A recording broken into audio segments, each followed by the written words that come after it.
think just being mindful that the holiday season is particularly hard for folks with an increase in depression. You have to let them still make choices because their independence is gradually going downhill. Right. So when you take the car keys away immediately, it's just a shocker to them. So you have to look at it differently. And if they are getting agitated, that's a great way to get them off of that agitation lane that they're in. And today with cell phones, you can just pull that up on Google and sit down with them. Redirection. And that's like giving an iPad to a 5-year-old. Sure did. That's exactly right. To go get some ice Some cream. ice cream, yeah. And it's so exciting to be a part of. Amazing. It really is. Yeah. It's one of the biggest things I think we've learned. Thank you. I'm glad to be here. Well, hello, everyone. Thank you for tuning in. Thank you for joining us today. We have another excellent show prepared for you today, filled with great information that you're not going to want to miss. So without further ado, grab your favorite cup of coffee, find your comfiest chair, and pull up a seat right here on Around the Table with Vickie. I'm your co-host, Chris Runk, and across the table from me, as always, is my mother, your host, Vickie Runk. Hello, everybody. And we are getting closer and closer to Christmas. And we just finished last week talking about all the traditions inside our care communities at Runk and Pratt. We had Mary Beth Wilburn with us, and we had Carolyn Wooten with us, and we've asked them to stay. And we continued on in the studio past last week, and so we want to bring another topic for the public to be able to get some information on holidays and dementia, calm, connection, and joy. And so we decided we'd keep the experts with us and we would bounce some things back and forth here at the table. So if you kind of want to kick it off, we'll get started. Well, I'd like to welcome back Mary Beth. Welcome back. Thank you. And Carolyn. Thank you. Well, we're here. So, Mom, the Christmas season, wonderful time of year. But sometimes it can be a little stressful for families and for seniors struggling with any form of Alzheimer's and dementia. And we wanted to provide some information that we have seen as experts, where we got a lot of years of expertise around this table right now. I'm not trying to say anything. I'm just saying there's a lot of expertise here. And share some knowledge with the public. And I think, we'll just hop right in on what are some, you may be seeing your mom or dad for the first time. Maybe you haven't seen them all year long. Maybe you're traveling in from out of state and you go home, you're having Christmas and you're noticing the house is maybe a little messier than what you're used to. Or they're forgetting to maybe get the mail, or things are piling up, and that's just not like mom and dad. Right. Where do you go? Where do you go from there? Right, and those are all really good questions that we want to make sure we get this information in the community's hands and past this community, because it's kind of not just related to Lynchburg, Virginia. It's related to everywhere, no matter where you live. And so this is exciting to bring this kind of really valuable information to our listeners and viewers. You're right. You go home and all of a sudden, mom's been the tidiest of housekeepers, and now she's just, there's a lot of things that this is not my mom. You open the refrigerator and you're noticing that the food is old, or maybe there's no food in it at all. You've noticed that they've both lost weight, or one of them has lost weight. And maybe it's just one of them struggling, and you can get your dad in a room and what's going on with mom? Also remember, they will protect each other because they don't want to leave that home. And so what you have to do as the son or daughter going in is to make it a safe conversation. You want to make sure they understand, I'm not here to remove you, and I'm not here to change your way of life, but I do want to help you. And we got to do what's best for mom, or we've got to do what's best for dad. And it could just simply be that you're laying the groundwork that you'll bring in someone to their home for them. That is a great place to start. I do not recommend, and I've said this on this show before, that you just uproot your parents without their blessing and take them into a care community. Now, sometimes you have to if it means their safety. So if they're really getting to the point to where they're not taking their medications correctly and driving's going to be an issue, seeing a doctor, the weather The weather, we've had a lot of snow and ice here in Lynchburg, Virginia over the last week, and it's really brought to a lot of people's attention how hard it is to get those seniors in and out to doctor's office, in and out to the mailbox even. I mean, falls. We could talk about falls. That is the first problem that you're going to have, and it's just going to spiral into a really bad downward fall for them, even if they have dementia. That broke hip, that broke, leg, it's going to take them a long time to recover. They've got to go to skilled care at that time, and they are going to have to leave to get surgery. So you want to protect the times that they're heading to the mailbox. So how can I, as a son or daughter, come into the home and help support them and still leave them there? I don't know about you ladies, but, we have a list of things that we can recommend. So let's start with you, Mary Beth. What are some things that they can do if we're bringing in-home care? You can start by looking at the environment the resident's currently in and what's changed in their home. Mm-hmm. Their consistency and routine, eating habits, medications. Mm-hmm. When's the last time they've been to the doctor, or refilled medications? It may not be time for a doctor visit, but is mom running out of blood pressure medicine, or does she stockpile her blood pressure medicine, not taking it at all?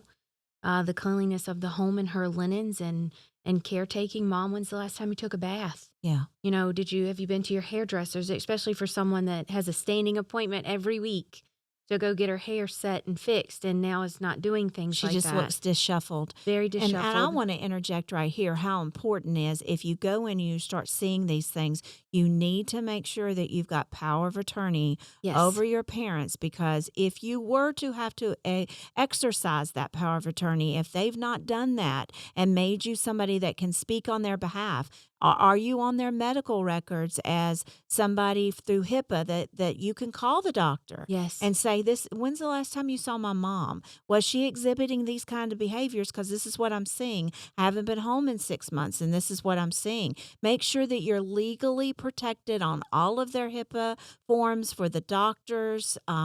If you feel like there's some dementia going on, we strongly suggest that you don't just go to a medical doctor, but that you go to a clinician that specializes psychiatrically in dementia and Alzheimer's. There's special testing that can be done. It can be done in the office in less than 45 minutes. It sometimes takes a long time to get in to see these clinicians. Correct. So, how can I expedite some of these? And again, I want to make sure that we're getting the information out there. If you don't know these answers on who to call or what to do, it is not about filling a bed for us. It's about us helping you inside your home. So call us. Let us give you a list of psychiatrists that is actively, accepting patients, somebody that can do the testing on your mom and dad, give you a good direction on where to go. Start with the medical director and get your medical directives all set out. These are things that should be done regardless if there's an emergency. Yes. Because without those papers, even for us, if we were to take somebody on a short-term basis until we can iron some of this out, we really have to have those legal papers. Yes, and it's important in the early stages to bring in those home health and companion companies. Mm-hmm. It's not uncommon for seniors in the home to be very territorial of that space and protective.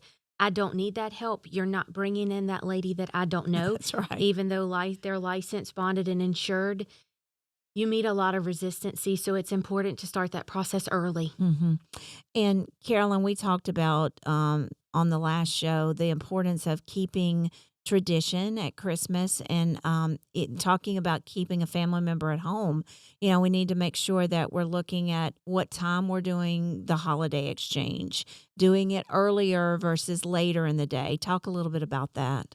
Well, you don't want to, when you come into that environment and you think something's going on, you do not want to go in the denial stage. When we recognize things, we need to recognize to educate and fix, but do simple tasks. Like I said, keep it simple all the time, and change is hard. So it's just being there and recognizing and making a plan. Not to overwhelm or to push them out, but just to recognize and get them help that they need. Mm-hmm. Those are all really good points. And then moving past that, we want to talk a little bit about if someone is left at home for an extended period of time, when they begin to fail, when the memory begins to go, what sort of symptoms do they have? And I also want to bring up the fact about driving. Yes. That is a hard subject, and I know I've been in this business for 33 years on my own and 5 years previous to that. So it's 38 years I've been doing senior living. And I know, Carolyn, you're over 40 years, right? Yeah. Right. We're the older ones at the table today. I told you there's a lot of experience around this table. Yes. And so, have a strong conversation about safety.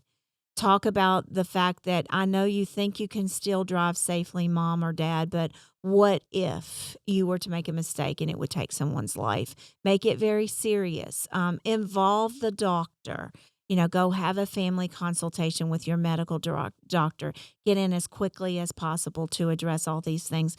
There are companion services out there like Visiting Angels, Mary Beth, that will come and just take your mom and dad anywhere they need to go. And that's so important. And that's part of getting those people off the road that don't need to be driving, because, they can come and take them to all their appointments, and they can make sure they're getting there safely. And most importantly, someone else's life is not at risk. One thing I want to ask, because I see this happen all the time, with a daughter or son maybe coming in from out of town, or maybe they're in town and they've just got the whole week of Christmas laid out and they're going to do all these great things with mom and dad. And this necessarily doesn't even have to be with an Alzheimer's or dementia patient, just somebody who needs help. And they lay out this great big week-long plan. We're going to go get dinner here, and we're going to go see these shows. How important is it to understand that they need to take it day by day with that senior? Because something small could disrupt that. And next thing you know, their plans are shot out the window, and they're not going to be able to see that show. But just to live in the moment with that senior. Trying to be real with it. I mean, sometimes we look at our parents and stuff, and we really don't want to face that challenge, but yet we're going to as they age in place. So being real with it, keeping simple task, and recognizing, like I said, you need to recognize, and then you need to step back and look at the change. And I think it's okay for, as the child of your senior parent, it is okay for your parent to tell you no. Yes. You have to respect that. Number one, they're not used to going at this pace that you want to, and it's really more for you than it is them. Yes. Because they've been fine at home with their low activity lifestyle, and all of a sudden you're coming in and you're wanting to add 6 to 8 hours of activities for them a day. And that's overwhelming, especially with the memory care problems. You can't just expect them to absorb all. That's a lot of noise. And with that noise comes confusion. That's how the dementia works. And then when they become confused from the noise, then we've created a trigger moment. And the trigger moments are going to be what advances them into higher levels of care. Yes. So for us as the child to take mom and dad's no and be okay with it is something we have to tell ourselves is the right thing to do. It's okay to relax. Maybe they just want you to sit on the couch with them during this holiday season because things have changed so much for them. You didn't realize it till you got here, but change is necessary. And when change happens, you as the caregiver, which you are at that point, you're the son and daughter, you are making decisions for them based on the fact that their mind does not work the same anymore. And we have to be okay with that. Then we have to educate ourselves as adult children on what we need to do to support that. And educating the steps involved. A simple task for us may be multiple steps, but it's easy and simple. You haven't seen mom in 6 or 8 months and you're coming in for a holiday or you plan a lot of events. It's a lot of steps involved, from mom getting dressed, getting to the car, getting in the car, driving to the meal or the event or the party or the social, and then repeating the steps necessary to get back home is often too much. And overwhelming. Yeah, overwhelming. In situations to where we have a couple, and this is something that I've dealt with recently, you have a couple, they're both struggling with dementia, and that son and daughter are really trying to navigate how in the world am I going to get them out of their home into a care community, and that's a step we have to take too. The one or the other's being a little bit pretentious with the other one, and you don't like the way mom's being talked to by dad. You have to know when it's unsafe. You have to know when to step in and protect mom from dad, who after 4 o'clock becomes a different person because of sundowning.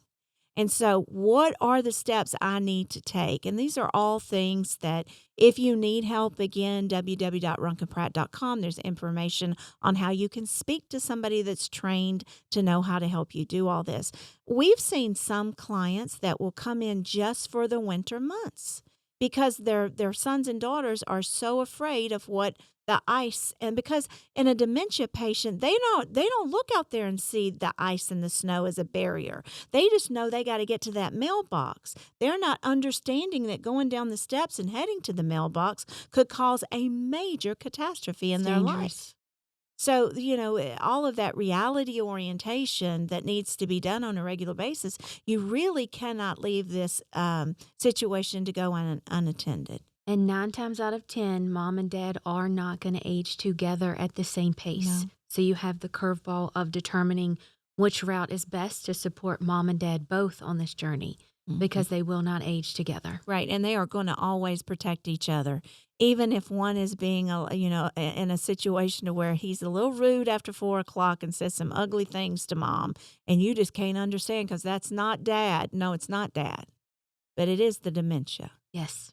And when you understand that, when you really grasp it, all of a sudden your mind is clearer as the adult child as to what needs to be done. Again, involve the doctor, involve a practitioner that specializes in Alzheimer's and dementia, and know what you need to do. There are choices out there. But no matter how mean he's being to her, she is going to protect them living in that home. She's going to say, he's fine. I'm fine. It's going to be okay. That's just the way it is. And so you have to know as the adult child when enough is enough. Yeah, you have to let them still make choices because their independence is gradually going downhill. Right. So when you take the car keys away immediately, it's just a shocker to them. So you have to look at it differently and pace yourself differently and do simple tasks. And like I realize said. when you leave town, if you've got a really strong-headed parent, they're just going to go down to the car lot and buy another car and get another set of keys and laugh at you as you're going out of town. I mean, these things are not easy and they're not solved overnight. And it's okay to be anxious about it. It's okay to be a little worried about it, but you can educate yourself and have a game plan. It's when we don't want to face reality, which is what you said. Don't be in denial. Mom, you tell that car lot story as if that may have happened at some point. I believe, yes. You also mentioned about just the simple task of going to the mailbox and how that simple task could lead to a fall. And that fall starts the downward spiral for that senior and how avoidable that is. So I just want to it's imperative to act quickly when in your gut as a child, something's wrong. And to make sure that you're reaching out, you are taking those correct steps, because one avoidable outcome could really start that downward spiral. It really can. And, I know. And it happens fast. It happens fast. And I'm speaking from experience. As an adult child, the worst thing you can do is to make a decision based on your comfort zone. You have to revert back to when you had your 2-year-old. Would you have let him go play in the street? No, you wouldn't have. You would have intervened and put him somewhere safe to play. It is no different with our senior parents. They sometimes, most often, with this diagnosis, cannot discern danger. And so it is up to us to make sure that we're protecting them at all times. And heading out in ice or snow, they're just not thinking about it. And I happen to have experience that says that I'm still 18 years old. I can do all things. I don't need any help, but they do. And you have to set the environment for them to where it's okay to say no. And it's okay as an adult child to say no to your parents too. I'm not telling you it's easy, because it is not. But if you're going to say no to them, you have to have a second plan. Correct. That's what I was getting There ready has to be say. an alternative plan. We can't do this, Dad, but we can do this. Can we compromise and do that? Because the amount of guilt that you're going to feel by doing nothing is going to pale in comparison if you don't do the right thing whenever something bad happens. It will pale in comparison. You've mentioned it several times about, that mom or dad after 4 o'clock. Mm-hmm. Things are a little harder. Things are not getting done. They're not as cooperative as they should be. Let's talk about how imperative it is to plan our Christmas events or any events that we may be having into New Year's around the correct time that gets the result that we may be looking for. I'll let you take that, Mary Beth. Plan the event earlier in the day, around lunchtime, if not sooner. Keep it, as Carolyn and I have talked about before, a simple event. If you want to go out to eat, pick a restaurant that's not real noisy, that doesn't have a lot of background noise. I've personally experienced one of our seniors at a restaurant before. The son didn't think as simple as it was, but they ate at a restaurant that did not have arms on the chair. He got there. Mom, advanced disease process, couldn't sit down because she's used to having arms to guide her. And I just so happened to see them. So as we get in creating where we're going to go and what we're going to do and creating events and celebrations in restaurants, let's keep it simple. Try to do homework. Make sure it's good lighting. Make sure the chair's as simple as having arms to help guide mom down. Not a lot of background noise, early in the day. And maybe breaking up the events and parties and celebrations over a few days, but in a smaller, quieter environment. Yeah, whenever you start to have this auditory disorder, we think about it as a young child, you can have auditory, learning disabilities. Well, it is no different when the mind starts to change and all of those electrical wires start to figure out, what is that noise? Why is it so noisy in here? All of a sudden, it creates behavior in Alzheimer's and dementia patients that we may not want to see. You'll see them start to get aggressive. What's going on in here? Well, I'm done eating. I don't think I want any more. Who is that woman? Why is she looking at me like that? Those are the kinds of behaviors you'll see, because in their mind, all of this background noise in the restaurant is creating that auditory disorder that creates more confusion on top of what they already have. It's far too stimulating. Mm-hmm. So just be very mindful. So maybe in the afternoon or late evening, maybe do a movie, a family movie and popcorn. And it's okay if they sleep through it too. Just the fact that you're there with them and you're sharing those moments, they don't have to react the way you want them to. See, that's when Christmas is all about the adult children. It's not really about the parents. How do I create a Christmas that they're able to thrive in? And when we're only thinking about ourselves, or mom's always eating my chocolate strawberries. Well, she don't want them this year, and she's telling you, I've never eaten chocolate strawberries, and I don't want them now. Well, you're hurt, because that's been a tradition. You've always made the chocolate-covered strawberries. And now all of a sudden, mom don't want to have a thing to do with you. She's telling you she's never eaten them. You're going to start to argue with her and say, yes, you have. Wrong approach. Oh, that's right, Mom. I forgot you don't like chocolate-covered strawberries. It's okay. We'll save them. I'll give them to the neighbors, or we'll probably eat your portion later on tonight. It's okay. What can I get you to eat? See, when it becomes about the dementia and Alzheimer's client that's struggling, and it's not about us as adult children anymore, that's when harmony can take place. And that's when the journey starts. And that's when we truly are walking down the right path of creating a world without so much confusion, stifling that confusion and dementia, putting a lid on it, even if it's just for a little while. That's a great point, and I know we talk about it. We just say we meet them where they're at. Yes. We don't try to create agitation. A lot of them are already agitated, especially once the sun goes down. And a lot of times, if we know full well it's a Thursday, but in that seniors world, it's a Monday.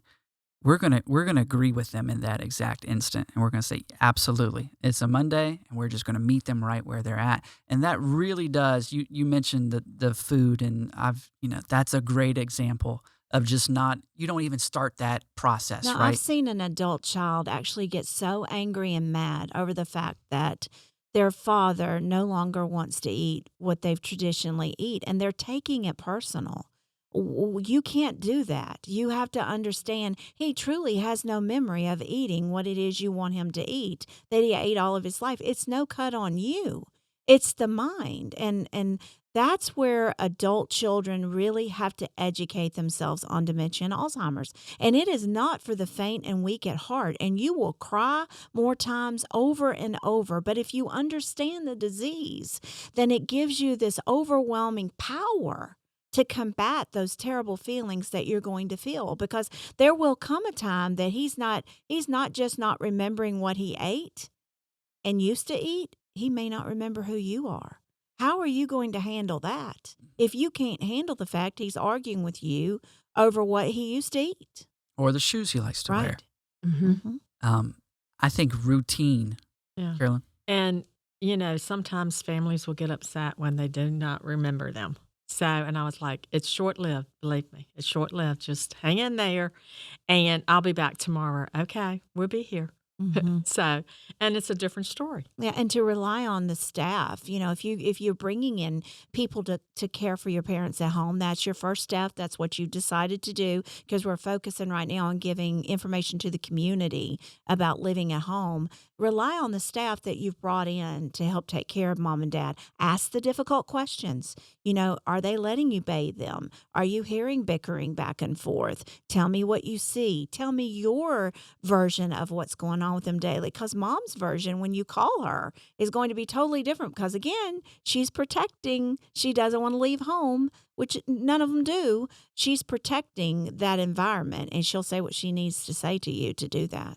And Mary Beth, you mentioned their routine, and it is critical that routine. If they're used to waking up at 4:30 in the morning, and here you are trying to plan Christmas events that may, you're going to see the Nutcracker or a ballet performance or hear a musical, and the show starts at 7 p.m.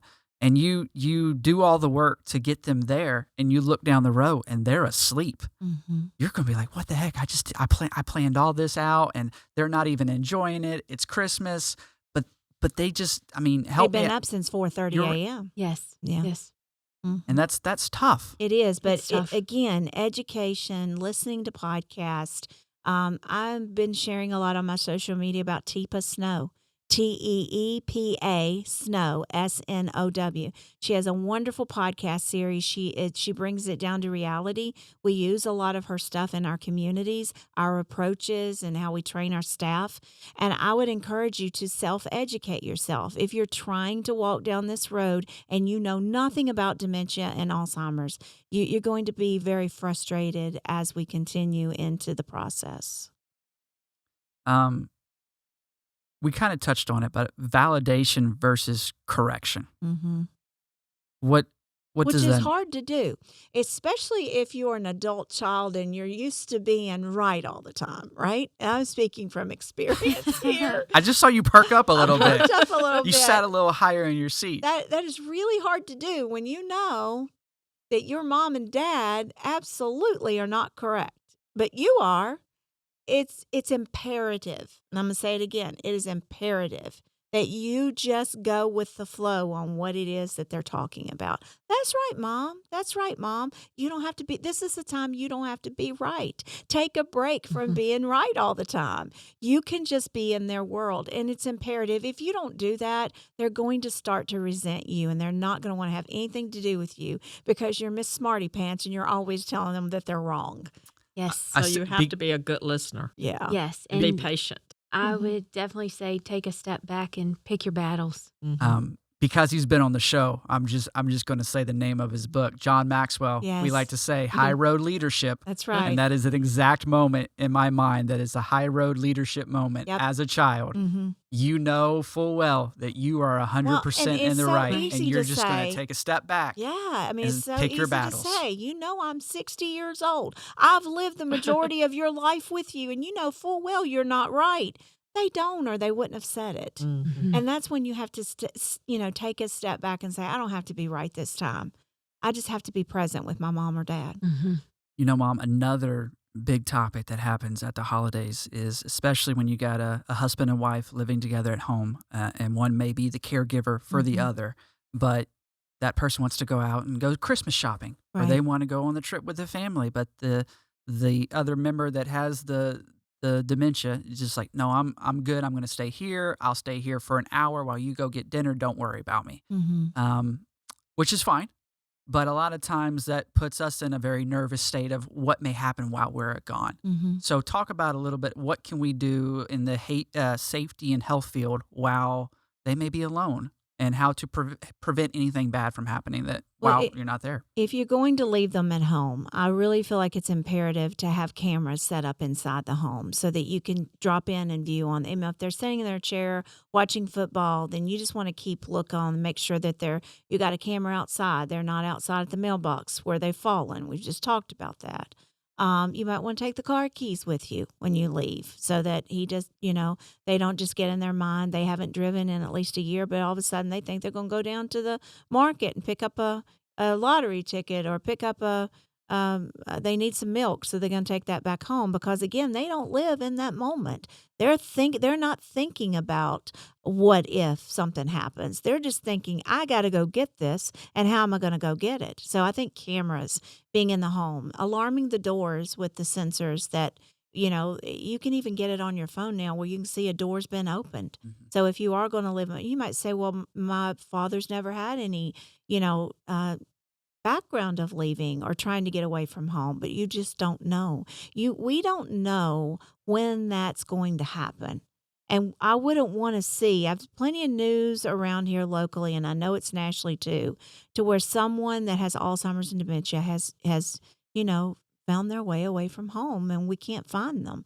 Project Lifesaver is another thing that I feel like is imperative. If you're going to leave your loved one at home, get with your local sheriff's department. There is a program called Project Lifesaver, and they will put a bracelet or a pendant on your mom and dad, and you will be able to locate them if they go missing with a drone almost immediately. If you're near a body of water, if you live near a lake or a pond, don't take it lightly that may be something that you need to consider. Again, I go back to just common sense. If you had a 2-year-old, would you leave him alone and go shopping without some of these measures? Maybe you can bring in a friend or a neighbor to come sit with him while you go do that. And that even gives you more comfort. That gives you more stability. When you put it that way, I think that just changes everything. Mm-hmm. When you say, would you leave your 2-year-old or would you allow them to do that? Because you think of your mom and dad, right? You're like, oh, they'll know better. They're fine. They're fine. They've been through so much that they'll never do that. And you're right. In those moments, they really are, as bad as we don't like to say it, they act like a child. Yes. And whenever you break it down that simple, everybody knows the answer. You're not going to put a 2-year-old out to get the mail in the middle of a snowstorm. But yet I see adult sons and daughters all day long, and it drives me crazy when we have these conversations. I try to hide my face when they're telling me, you don't understand. My dad would never do that. And you just don't know how educated my dad is, or you just don't understand. My mother's prim and proper, and she would never go outside with no clothes on. And then they're mortified to find out that is exactly what has happened. Somewhere in that mind, it's been triggered. And we're not even in the same world at that moment. She's somewhere back in her mind, and she's acting out something that she's done in her lifetime, or she feels like she's on the way to the bathtub, so she's taken off of her clothes, but she did a detour to go outside because she needed to make sure that her clothes that she's hung on the line back then, I still love to do that, she needs to go out there and get it real quick, and it's a warm summer day. I live in the country. Nobody's going to see me. That's so familiar. That's what's going on in their brain, and it's so simple. But we as adult children want to be so prideful to think that mom and dad would never. They're so poised and put together. That's not what Alzheimer's and dementia does. It is ugly. It is not pretty. And so we have to prepare ourselves for those moments. You mentioned about Project Lifesaver. Mm-hmm. And can you provide a little bit more information about that? Because I don't think a lot of people know that even exists, and it is They a don't. tremendous It is tool. Yes. And yes. again, you may not think it would ever happen until it does. And I was reading a stat the other day that folks with Alzheimer's that go missing, a lot of times, they're relatively close to their home. Mhm. They just can't find it. Right. Mhm. And especially if you're a family member out of town and you just want to have that peace of mind, it's like putting an air tag on somebody. It It's really great. is. And so it's a bracelet. Is it a pendant and a A bracelet? pendant or a bracelet. Yes. You can wear it on your ankle or your wrist. And you can go through the local sheriff's department of the county you live in, and they can help connect you with And that. there is a charge for that, but it's Mhm. very minimal, and it's so worth it to have that peace of mind. And the one thing about going through Project Lifesaver versus an AirTag is that you have a police force that's ready to step in and help you at any moment. Any moment. And if you're just depending on your own technology, your AirTag. Yeah, definitely don't use an air tag. I was just using that as an example. Like yeah. that's basically what But you're I mean, doing. there is a but lot of people there's a that whole- use AirTags as an option for a lot of things. And I think it's great that we at least have that. But I would recommend that if you're going to leave your parents at home and this could be, or even, it's not happening right now, but you want that peace of mind, the sheriff's department is going to be able to act in a moment's notice. They're going to send the dogs, they're going to send the drones, and they're going to take it seriously. Search party. Mm-hmm. Mom, as residents, not only in our care communities, but also just the general public, are Mhm. going out to maybe get dinner, or you're trying to manage their medical needs, Mhm. specifically their meds. Talk a little bit about the best times to maybe make sure that those meds are given. I know there's a window that a lot of them have to be given in, and how to educate that son or daughter and how to do that. Well, Mary Beth, I'll let you start this, and then I'll end with my opinion on it. But as a nurse, I think you can speak to that a little better than I can on that. The consistency of the medications, make sure they travel with the person to Mm-hmm. the dinner, the meal, to not skip medications, be mindful of any alcohol consumption, pending the medications their loved one may be taking at that time as well. And that's something, again, as adult children, we have to be strong enough to say to mom and dad, if they have been used to using alcohol through their lifetime, it's Christmas. I'm going to have my Christmas red wine, whether on an antipsychotic drug or antidepressant that can interact with. And you can't allow that to happen. So instead of saying, Mom, I can't let you have your red wine tonight, and her have no idea why, because she's back 30 years ago celebrating maybe at the same dining room table that her children were brought up celebrating, you may say, you know what, I have a better idea. We've made some Christmas punch and it's got the cherry flavor to it. I've already prepared it for you, Mom. Let's do that. I guarantee you she'll do that and there won't be an argument. And I would say don't even have the wine where she can get to it. I don't have any, Mom, or it's not available, but we do have some Christmas punch. Won't that be fun? Lots of times it's how you present it to them. Again, you can't argue with them. You're not going to win. Even though you're right and they're not, you're not going to win. So let's create options. There should always be several plans because you might go through A, B, and then you got to do C. Yeah, you definitely may deviate from your original plan, so be prepared. Just a little redirection, right, Mhm. Carolyn? That's right. We see that happen all the time. And I mean, I think that's, I'll plug the Alzheimer's Association here. I mean, they do a great job with training in local communities all across the nation on how, because you're right, it's so important to know how to handle Yes. someone with Alzheimer's Yes. and dementia. It can make all the difference Yes. in the outcome. And if you know something about your mom and dad because you're their adult children, right? Well, Dad, I know you used to love to watch Dale Earnhardt. Guess what? I found some old footage of Dale Earnhardt winning the Daytona 500. Would you like it to sit and watch it with me? He may not even know that you can get old footage. Oh, you're kidding. Sure. And that's going to be happening as if he's never seen it before because he's a Dale Earnhardt fan, and it creates a time for you to spend with your parents on their level.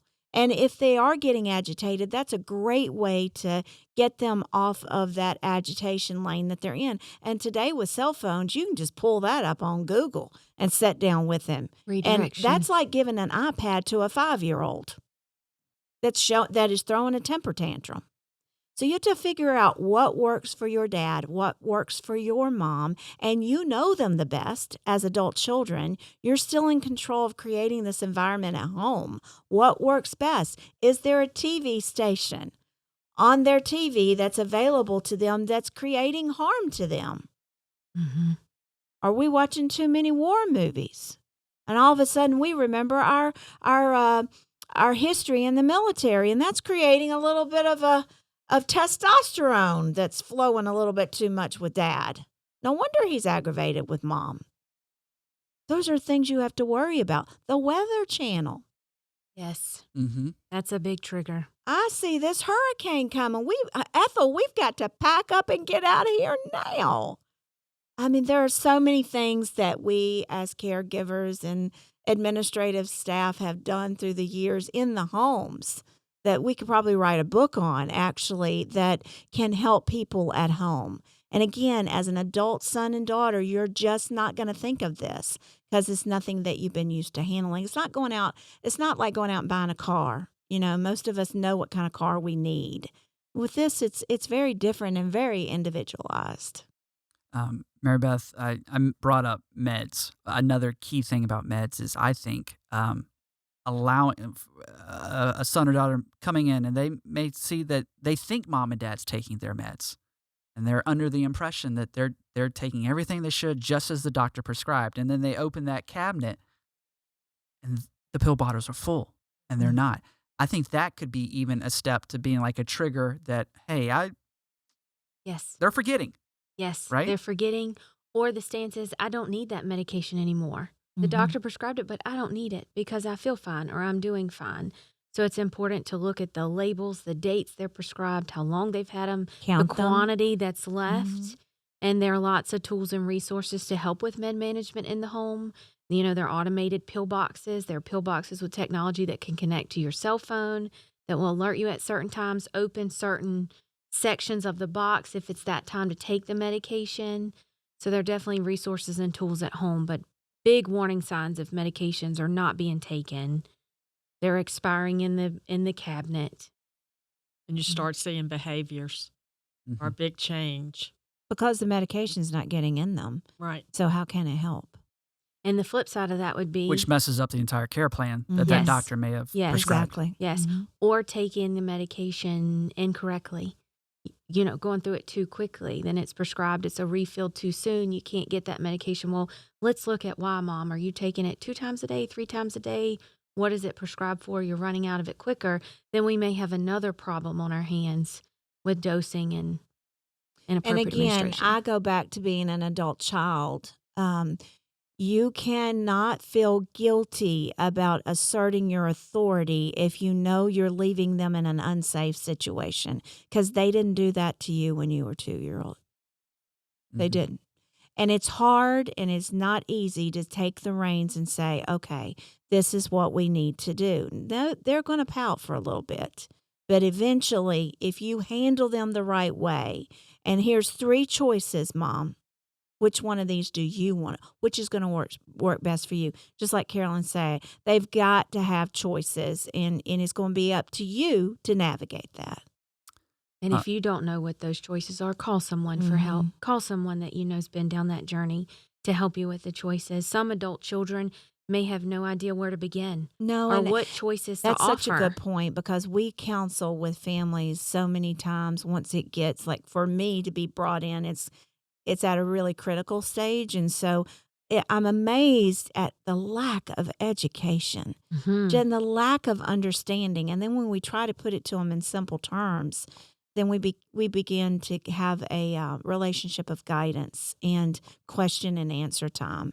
But So when the early stages, if you start to recognize these stages and then they start to progress, then it's time to do something. yeah, and it's not easy to do something. No. It's not.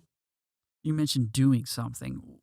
For those that don't know and are totally at a loss, and they lay out this plan that they think that's going to work for mom or dad, and then they see that it's not. What should they start with a doctor? Should they start with research on where should someone start first? Well, researching and looking at different ideas of, just staging the early stages versus the advanced stages and where they're at. Just educating yourself and know that there are resources out there for you and try to get involved in resources early. Yeah, and there's area on aging in every Mm-hmm. city and state and communities that you can go to. But first of all, you're going to have to get in-home care. If you're not, if you, it could be just for med management and to make sure they're getting to and from the doctors. But if it gets past that, then you're going to have a personal care aide that's in the home taking care of them. Mom, I was reading an article just last night, actually, and the article said that last year, the depression rate among seniors, or those above 60, not only depression, but just loneliness, was at 35%. This year, it's at 40%. And it seems to just be getting worse, and we see it a lot. Yeah. And I know it's always a topic. We talk about connection on the show all the time. I know we see it in our field quite a bit. I kind of just want to open the floor for you because I know it's a topic you're really passionate about. Depression and loneliness in the seniors and then how to combat it. Yeah, I think as a society, we really want to bring attention to depression, anxiety in our youth. And we should, and it never should be taken for granted. And every time something comes up that is a trigger, we need to take it seriously. And then we start talking about midlife crises and women going through menopause and all the depression and anxiety that causes, and that's certainly real. And I get that. We talk about a man having a midlife crisis and will he need medication or will he need help? But very seldom do I turn on a talk show or a podcast or anybody on a national level that's talking about depression in seniors. And I think that's just because we discount our seniors totally with their health and their mental health after the age of 70 to 75. Oh, they're just old. It's senile dementia. It's the hardening of the arteries. We don't take how they feel into consideration, and we definitely do not put enough attention on educating not only our caregivers or our adult children about how to help mom and dad with depression, but our doctors don't put enough emphasis on that there's healing that needs to be done. Number one, about separation anxiety. Have they lost a spouse? Their life is not the same. Everything has changed. They don't see their family as much as they used to. They were used to going to ball games and family events, birthdays. They don't have young grandchildren anymore. Their grandchildren are now having their great-grandchildren, and they're busy, and they don't have the time to invest and pour into them. These are all things that we have to consider, and I am desperately passionate about bringing awareness to depression and anxiety in seniors. And I am thoroughly convinced, after doing 33 years of care on my own and 5 years previously in a nursing home skilled care setting, that if we minister through ministry of the heart, mind, and soul for depression and anxiety in seniors, and if we educate seniors on how to heal themselves, that we would see a tremendous difference in the diagnosis of heart disease, pancreatitis, all of the things that's derived from the nervous system because we feel so low. I'm convinced that seniors put themselves in prison on their own. And they live in a jail cell that they don't want anyone to visit them. And they do that on purpose because they feel like they don't deserve the connection anymore. They've lost mobility. They've lost connection. There is no hope. Their marriage may be failing because of the aging process. He doesn't look at me the same anymore. He doesn't need me anymore. He's told me he needs his space. She doesn't consider that it's his aging process that's causing those feelings. It's not her. But yet she wears that as her daily clothing. She wears the identity of whether he still loves me or not, whether my children still love me or not. Am I wanted? Am I needed?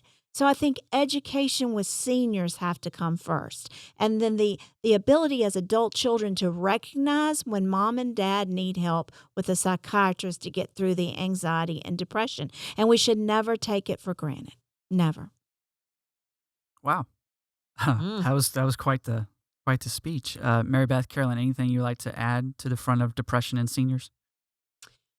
I think just being mindful that the holiday season is particularly hard for folks with an increase in depression. Sometimes daylight savings time as well. It's darker. It's gloomier outside. Makes it harder. You know, we decorate our care communities, Christopher, based on what I've said for years. We don't need gray days inside our communities. We don't need the gray days inside our care communities. We decorate with, I do it intentionally. So there is no brown furniture in any of our care communities. Everything is light, bright, and airy.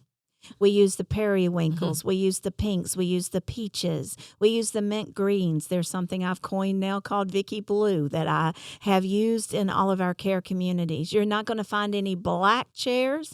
You're not going to find any chairs that are,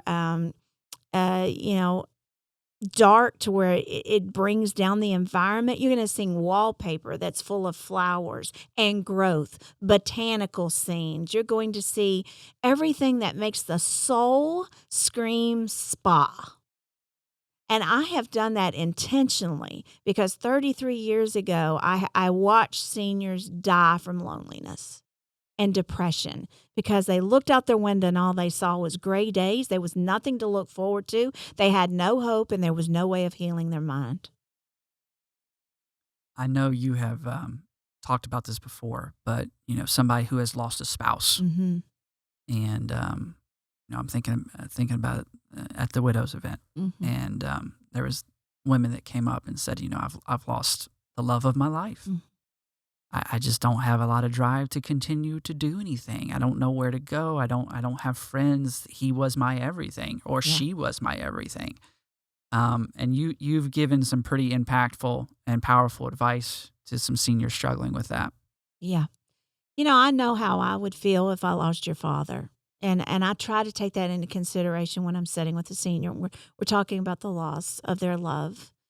But I also know that biblically, God's going to call us home when he's done with us here on earth. It's biblical. It's in the Bible. When your work on earth is done, he's going to call you home. And there's no question about it. We really don't even need to grieve because God decided it's time for her to come home. If he took your husband home, he was ready for him. His work on earth was done. He left you here. Your work on earth is not done. So to glorify the Lord, we are called to have joy, no matter how old we are. And if you can still get in the car and you can still go to your grandchildren's ball games and you can still go to birthday parties and you're not doing that, that's not the joy of the Lord. You're still meant to live. You're still meant to live. I go back to what I just said about being locked in a prison. You did that to yourself. Your family didn't do it to you. Your circumstances didn't do it to you. You decided to lock yourself in prison and to go into a jail cell and sit there. You chose not to live. And that's the worst thing we can do to our seniors is allow them to have that mentality. We can't do that. What would you say to, I know a care community is not for everyone, but you mentioned about maybe just coming in for the holidays or over the winter span. The amount of connection that instantly happens as soon as they join a care community. I equated going back to high school. You get your friend group. You get seniors that have liked interests.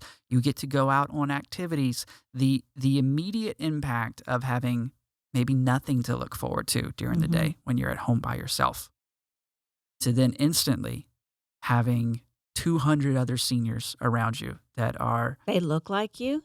They have the same struggles that you do. They have the same doctor most of the time as you do. And they've got the same thoughts and patterns as you do. All of a sudden, you have a community of people that learn to love each other. But most importantly, what you're doing is you're opening up that prison wall. And all of a sudden, you have a choice not to sit in your jail cell.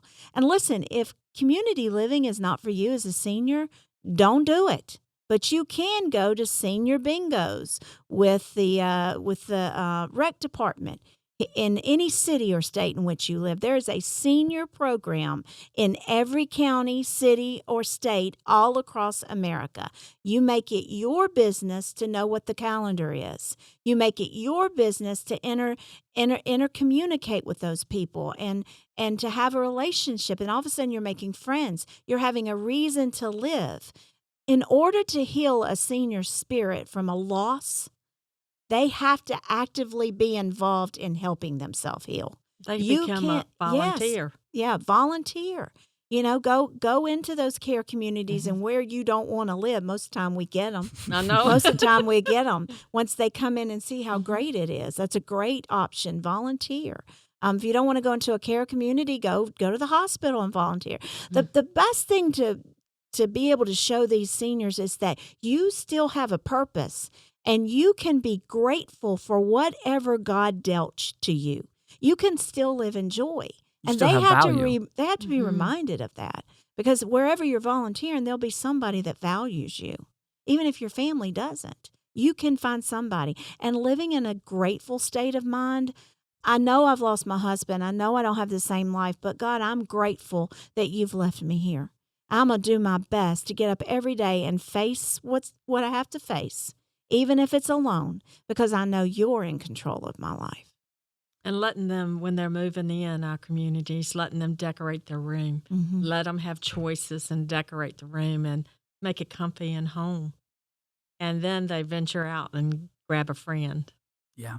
How, family involvement is another key aspect to that, I feel like. And, just even if they're not coming to the community, just setting aside a certain day or a certain time that you can always count on that I'm going to go as a son or daughter.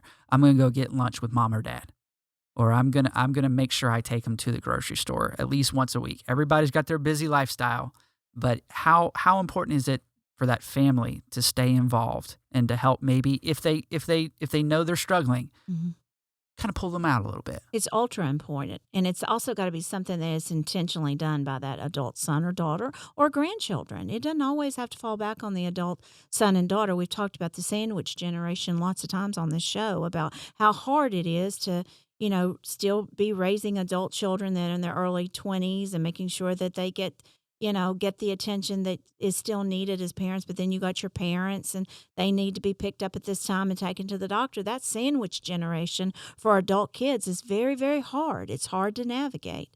But if you want to see instant healing of the mind, soul, and spirit, you have to fill it up spiritually. And family has to be involved with helping you do that. And connecting with your family is super important. But not all seniors have that. And that's what we found on this side of the table is some of the seniors don't even have children. So how can we help heal that broken spirit? I mentioned that article that I referenced earlier. I was kind of taken back a little bit by the fact of a lot of people are starting to utilize social media and the web, and our seniors are now becoming more tech savvy. They grew up with, but they've experienced technology long enough to know how to open up a computer and create a page on whatever it may be. There's all kinds of chat rooms and communities that senior, whether they maybe enjoy bird watching or cars or whatever, they can join in with a like-minded community and develop friends online. And I was like, you know what? That's really powerful. Yeah, it is. And so, we bring some of that to light here on the show, right? So that's something that you just brought to everyone's attention. If you're struggling with loneliness and you can operate a computer, even your Nana knows how to open up a computer and do a lot of shopping. So, and those are those Candy Crush games and things that you can do. At Mind least it games. fills your mind. Your mind is being stimulated and it gives you something to do. And those are all really great ideas. But for us to avoid talking about depression with the seniors as professionals is wrong. Well, Mom, Carolyn, Mary Beth, thank you for joining us on the show today. Thank you for bringing light to a very sometimes dark topic, and putting out some great information that our community and even others across the nation Yep. Can look forward to, and maybe give you a place to start and give you some resource. So we're glad to be that resource for you. But thanks for coming on the show again. Mom, as always, I think it's time to wrap it up. So I'll leave the floor to you to hit it with your quote. Okay. If you're a senior and you're anywhere listening to our voice or watching the podcast and we can help you, please reach out to us. Let us be your resource. Let us start the healing process with you. You are not alone. You're loved, you're wanted, and you're valued. And we can help you find sources to do the healing work for you. As we start to go into the last week or two here before Christmas, let me just say to you, you are allowed to say no. You are allowed to rest. You are allowed to take a break. The most productive thing you can do is relax, especially when you're feeling overwhelmed and that this holiday season is taking over all of your emotions. Don't let your struggle become your identity. Don't let your illness define you. Your strength and courage is able to pull you through. Thank you so much for being with me. Thank you for talking to us about all things dementia, Alzheimer's, holidays, diagnosis, ways that we can protect the dementia and Alzheimer's patient, whether it be at home or living in one of our communities or another community all across the United States. We're here to be your resource. We're here to be your friend. Remember, you matter, and you're able to get through this if we do it together. Thank you so much, and until next week, I'm Vickie, and we've had a lot of fun right here around the table.